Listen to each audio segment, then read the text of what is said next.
বাবারে সেই দেখ কি সুন্দর একটি অশ্ব। আজকে ধীরাই তখন আপনি কি করলেন, এই অশ্বটাকে বন্ধন করলেন, কারণ অশ্বের কপালে লেখা আছে সতীর পুত্র হইয়া যে অশ্ব নাহি ধরে, এই যে গাদা হইয়া জন্ম নিল সে গাদিনী ধরে। আর লিখলেন দর্প করিয়া যে যেন সকরিবে বন্ধন, মম হাতে পড়িয়া সে জন অমনি হইবে নিধন।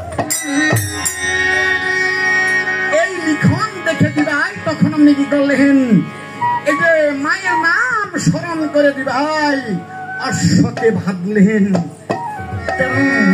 মা বলেছে বালক, বালক রে তোরা তো দিভাই উনি তপবনে যাচ্ছিস, বাবারে এইখানে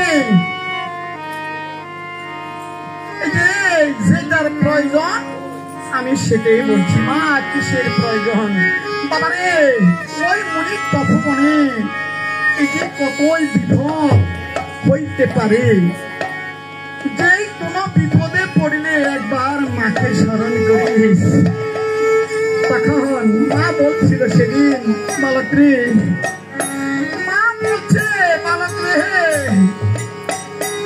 ওরে আমার নামটি লয় রে